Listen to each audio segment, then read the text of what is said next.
Bonjour et bienvenue dans votre IFA News numéro 11 avec à notre sommaire deux rubriques. Pour la première rubrique, on retrouve Pierre-Christian Habert. Bonjour Pierre-Christian. Bonjour Jean-Jacques. Alors on va parler aujourd'hui d'un jugement du tribunal administratif de Paris qui a été rendu à propos de la fiscalité applicable sur les rachats partiels sur un contrat d'assurance vie. On sait que le contribuable qui effectue un rachat partiel sur un contrat d'assurance vie, en fait, a le choix entre deux possibilités. Soit soumettre les produits de son contrat d'assurance vie, donc sur le rachat, à l'impôt sur le revenu et donc au barème progressif, soit le soumettre au prélèvement fiscal libératoire et donc bénéficier d'un taux dégressif dans le temps, 35, 15 puis 7,5. En fonction de son taux marginal d'imposition, donc il choisit d'opter ou pas pour ce prélèvement forfaitaire libératoire. Et c'est sur les modalités précisément d'exercice de cette option que le tribunal de Paris a été amené à prendre une position. Alors avant que de rentrer dans la décision du tribunal administratif de Paris, est-ce que tu peux nous rappeler les modalités d'exercice de cette option? Oui, ces modalités sont prévues faites par la loi et codifiées aux articles 125A et 125OA du Code général des impôts. Mais pour les modalités pratiques de l'option, les dispositions sont prises par voie réglementaire et renvoyées à des annexes du Code général des impôts. Alors que prévoient ces annexes? Alors ces annexes précisent que l'option doit être faite auprès d'établissements payeurs, c'est-à-dire pour ce qui concerne l'assureur, mais surtout elles précisent que l'option doit être préalable à l'encaissement des revenus. Et donc elle est irrévocable à partir de ce moment-là. Et donc, si le contribuable omet d'opter avant l'encaissement, donc l'inscription en compte du rachat sur son compte en banque, à ce moment-là, le contribuable est réputé n'avoir pas opté et donc son rachat est imposé au barème progressif. Et donc, très logiquement, sur la base de ces textes d'application, en cas de contestation, l'administration refuse toute restitution au contribuable. D'accord. Et donc, quelle était la situation du contribuable qui a été soumis à cette jurisprudence? Alors, dans cette jurisprudence, le contribuable détenait un contrat depuis plus de 8 ans. Il a effectué un rachat sur celui-ci et il avait omis d'opter pour le prélèvement fiscal libératoire. Il a donc été imposé au barème progressif et non pas au taux de 7,5. Et donc, quelle a été la décision? Parce que j'imagine que lui n'était pas content et souhaitait évidemment appliquer le barème progressif.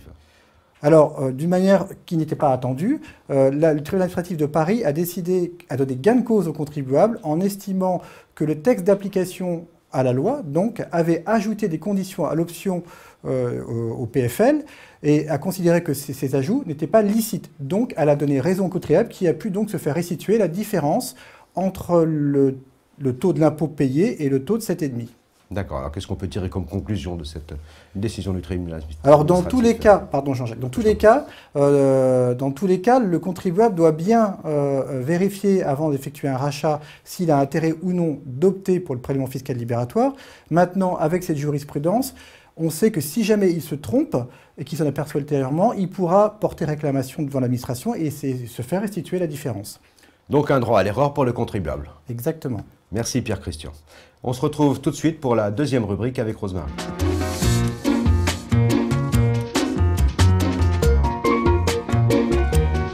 On se retrouve pour notre deuxième rubrique, comme prévu, avec Rosemary. Bonjour Rosemary. Bonjour Jean-Jacques. Alors Rosemary, on va parler du projet de loi de finances rectificative pour 2011 et puis du projet de réforme de fiscalité du patrimoine.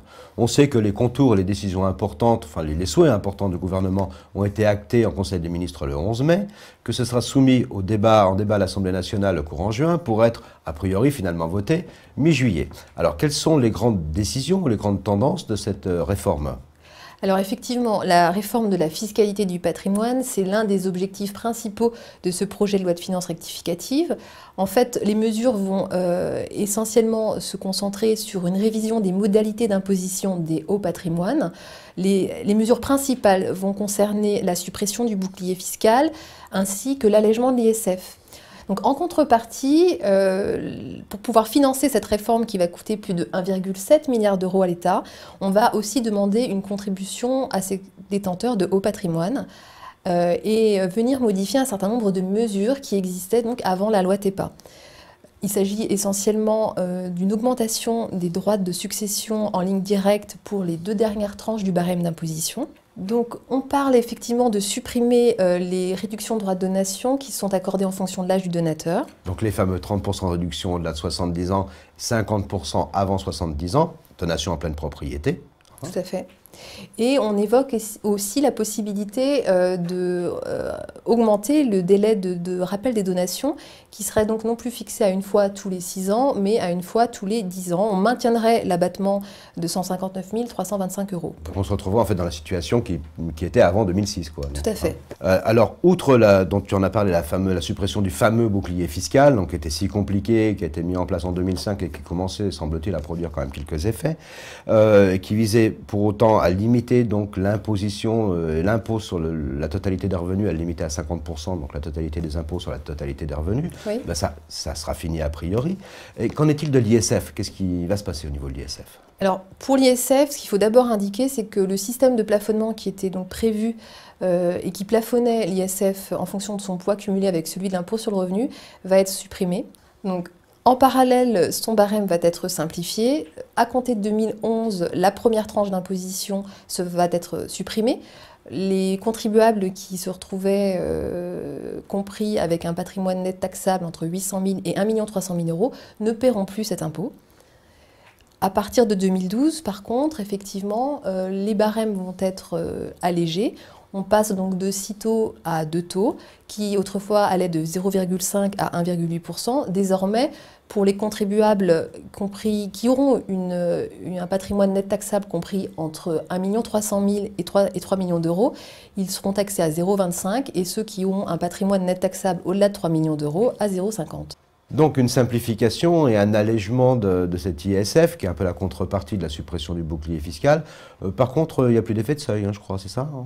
Non, alors voilà, le problème c'est qu'effectivement, ce barème qui était fortement progressif, désormais va avoir un effet de seuil qui va être très important. Et en fait, ce projet de loi de finances rectificative prévoit quand même un système de décote afin de lisser au mieux cet effet. Voilà. Alors Rosemary, autre mesure emblématique de la réforme, c'est l'exit tax. Alors qu'est-ce que c'est cette exit tax? Alors l'exit tax a pour objectif principal de lutter contre l'évasion fiscale. Elle a pour principe de taxer en fait les cessions de valeurs mobilières dès lors que les contribuables transfèrent leur résidence fiscale hors de France. Elle va concerner donc les participations directes ou non, dès lors qu'elles sont considérées comme significatives. Pour autant, elles vont être exigibles qu'au jour de la cession de ces titres. Et non pas au jour du transfert de la résidence fiscale. Tout à fait. D'accord. Et si ces cessions interviennent dans les 8 ans qui suivent, c'est ça? Oui. Ok. Alors, Rosemary, dans tout ça, l'assurance vie s'en sort plutôt bien, parce qu'on avait entendu parler de beaucoup de choses, la création d'une taxation forfaitaire à 19% sur les plus-values latentes, rien de moins que ça. Finalement, pas grand-chose pour l'assurance vie. Hein. Ah oui, on peut vraiment considérer que l'assurance vie se trouve épargnée par cette réforme, dans la mesure où seul l'ISF a été impacté et que la fiscalité en cas de rachat ou pour les capitaux d'essai n'a absolument pas subi d'impact. Par contre, ce qu'on peut préciser, c'est concernant les contrats de capitalisation, l'avantage en fait qui consiste à limiter à la valeur nominale de ces contrats l'imposition à l'ISF va se trouver forcément amoindri, mais va quand même perdurer pour les personnes qui restent soumises à cet impôt. Ouais, on peut peut-être conseiller aussi de bénéficier pour l'instant des taux de réduction sur les donations et d'en profiter pour réaliser des donations. Tout à fait. Hein, quitte à les réinvestir sur un contrat d'assurance vie, pourquoi pas? Pourquoi ou un contrat pas de capitalisation. Pourquoi pas, Jean-Jacques? Ok, merci beaucoup Rosemary. Merci Jean-Jacques. Eh bien nous on se retrouve le mois prochain pour un nouvel IFA News. Ciao ciao.